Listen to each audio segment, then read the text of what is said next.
त्याला म्हटलं होतं टेकवीक बद्दल तुम्ही सर टेकवीक बद्दल सांगताना तुम्ही स्टार्टअप बद्दल सांगताना एक हब म्हणून सांगितलं होतं. दुसरी गोष्ट म्हणजे आज एशियातला सगळ्यात मोठा AI इव्हेंट मुंबई टेकवीक हा मुंबईमध्ये पार पडला. या इव्हेंटमुळे मुंबई हीच तंत्रज्ञानाची राजधानी आहे हे पुन्हा एकदा अधोरेखित झालेलं आहे. या इव्हेंटच्या निमित्ताने काही चांगल्या अनाऊन्समेंट आम्ही केलेले आहेत. यात सगळ्यात पहिले आम्ही मेटासोबत एक करार केला आहे ज्यात व्हॉट्सॲप गव्हर्नन्स हा कॉन्सेप्ट आणलेला आहे. म्हणजे राज्यातल्या सगळ्या सेवा आता व्हॉट्सॲपच्या माध्यमातून आपल्याला मिळू शकतील. मागच्या काळामध्ये आपल्या मुंबई मेट्रोचं तिकीट जेव्हा व्हॉट्सॲपवर आणलं आमच्या लक्षात आलं की 50%पेक्षा जास्त लोक व्हॉट्सॲपवर तिकीट खरेदी करतायत आणि म्हणूनच व्हॉट्सॲप गव्हर्नन्सचा हा कॉन्सेप्ट आणलेला आहे. 500 सर्व्हिसेस यापुढे लोकांना व्हॉट्सॲपच्या माध्यमातून त्या ठिकाणी अवेल करता येतील. एक अतिशय नवीन अशा प्रकारचा हा करार झालेला आहे. आपल्याला कल्पना आहे की गावातला शेवटचा माणूसही व्हॉट्सॲप वापरतो आहे. आता त्याला खूप कुठेतरी ऑनलाईन जाण्याची आवश्यकता नाही आहे. हे सगळं व्हॉट्सॲपच्या माध्यमातून तो त्या ठिकाणी प्राप्त करू शकेल. हा एक पहिला महत्त्वाची गोष्ट आम्ही या ठिकाणी केली आहे.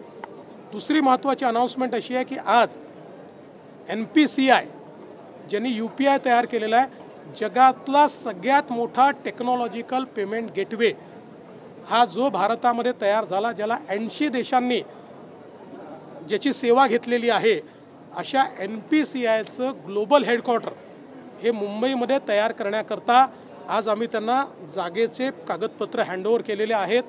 मुंबईकरता टेक्नॉलॉजी हब म्हणून ही सर्वात मोठी अनाऊन्समेंट आहे की NPCIचं ग्लोबल हब किंवा त्यांचं ग्लोबल ऑफिस हे आता मुंबईमध्ये येत आहे. यासोबत एक मेकॅन्झीचा रिपोर्ट आम्ही आज अनवील केलेला आहे. मेकॅन्झीच्या रिपोर्टनी आज हे अधोरेखित केलं आहे की टेक्नॉलॉजीच्या क्षेत्रात, स्टार्टअपच्या क्षेत्रात आणि टेक लेड स्टार्टअपच्या क्षेत्रात महाराष्ट्रच नंबर 1 आहे आणि 2035पर्यंत महाराष्ट्र हा ग्लोबल लीडर होऊ शकतो किंवा मुंबई हा ग्लोबल लीडर होऊ शकतो. अशा प्रकारचा हा मेकॅन्झीचा रिपोर्ट हा देखील आज जो आहे तो आम्ही अनवील केलेला आहे. यासोबत मुंबई ही ऑन्ट्रप्रेन्युअर्स सिटी आहे. बिझनेसेस मुंबईत तयार झाले आहेत, बिझनेसमन मुंबईत तयार झाले आहेत. या प्रत्येकाची एक कथा आहे आणि म्हणून एक ऑन्ट्रप्रेन्युअर्स म्युझियम हे देखील तयार करण्याचा निर्णय हा आम्ही या ठिकाणी घेतलेला आहे. त्याचीही अनाऊन्समेंट आज आम्ही केलेली आहे.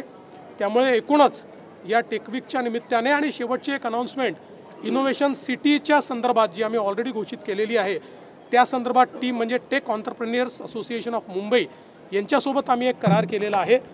हे जे असोसिएशन आहे या असोसिएशनचे जे मेंबर्स आहेत त्या मेंबर्सची एकूण टेक्नॉलॉजीच्या क्षेत्रातली जर नेटवर्थ आपण बघितली तर ती जवळपास $60 बिलियन आहे.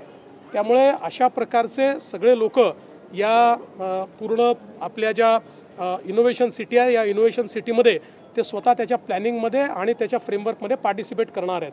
त्यामुळे मुंबई आणि महाराष्ट्राकरता प्रचंड महत्त्वाचा अशा प्रकारचा इव्हेंट या ठिकाणी तयार झालेला आहे. आज मुंबई में मुंबई टेकवीक के नाम से एशिया का सबसे बड़ा AI इवेंट हमने होस्ट किया. Team tech entrepreneurs association of Mumbai और गवर्नमेंट ऑफ महाराष्ट्र ने मिलकर इसको यहाँ पर आयोजित किया और देश भर से 8,000 से भी ज़्यादा टेक एंटरप्रेन्योर्स ये इस इवेंट में सम्मिलित हुए. महाराष्ट्र सरकार ने इसमें कुछ महत्वपूर्ण अनाउंसमेंट की है. सबसे पहली अनाउंसमेंट हमारी ये है कि मेटा के साथ हमने एक MOU किया है जिसके माध्यम से हम व्हाट्सएप गवर्नेंस शुरू कर रहे हैं और महाराष्ट्र के लोगों को व्हाट्सएप के माध्यम से 500 सर्विसेज हम लोग अवेल करके देंगे. तो एक प्रकार से सर्विसेज का डेमोक्रेटाइजेशन जो है वो व्हाट्सएप के माध्यम से हम लोग कर रहे हैं क्योंकि महाराष्ट्र का अंतिम आदमी भी व्हाट्सएप को इस्तेमाल करना जानता है.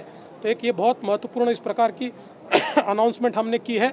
इसके साथ साथ आज NPCI जिन्होंने UPI तैयार किया है, दुनिया का सबसे बड़ा पेमेंट गेटवे आदरणीय मोदी जी के नेतृत्व में जो तैयार हुआ है, उस NPCI को उनके ग्लोबल हेडक्वार्टर के लिए मुंबई में हमने ज़मीन दी है। उसके आने से मुंबई की एक टेक्नोलॉजिकल जायंट के रूप में जो हमारी एक पहचान है उसको और पुष्टि मिलेगी। इसके साथ साथ एक हमने एंटरप्रेन्योर्स म्यूज़ियम भी यहाँ पर अनाउंस किया है, क्योंकि हम सब लोग जानते हैं कि एंटरप्रेन्योरशिप के लिए मुंबई ये एक प्रकार से एक बहुत महत्वपूर्ण इस प्रकार का शहर है, क्योंकि देश के सारे बड़े बड़े एंटरप्रेन्योर जो है उनकी जो कथा है, उनकी जो स्टोरी है, दैट स्टार्टेड फ्रॉम मुंबई। तो उसको डिपिक्ट करने के लिए और एंटरप्रेन्योरशिप बढ़ाने के लिए हम लोगों ने इस म्यूज़ियम की रचना यहाँ पर की है। आज एक मैकेंजी का रिपोर्ट भी हम लोगों ने अनवील किया है। मैकेंजी के रिपोर्ट में बहुत ही साफ तरीके से दिखता है कि अब देश का जो स्टार्टअप कैपिटल है और टेक स्टार्टअप कैपिटल है वो मुंबई है, वो महाराष्ट्र है, और महाराष्ट्र ने इसमें लीडरशिप पोजीशन ली है।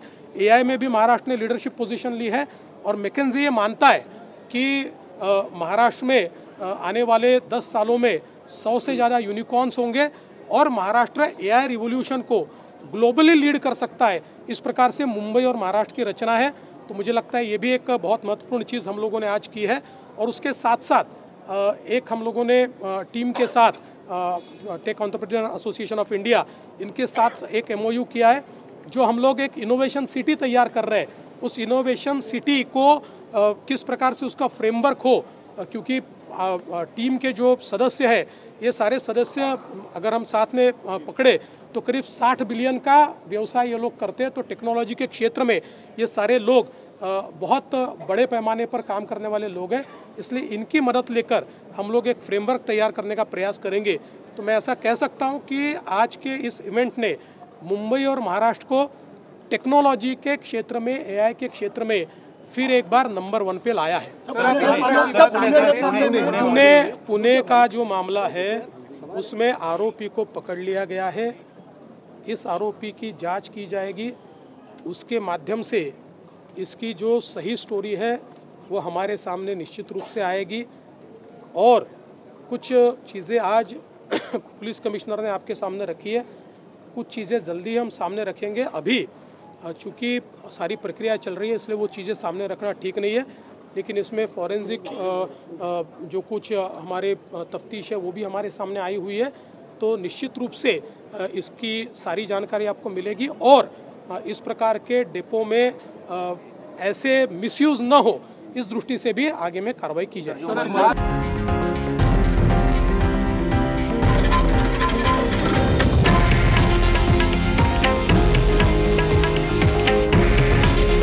हे आहे देशातील नंबर 1 न्यूज नेटवर्क आणि आपण पाहत आहात TV9 मराठी।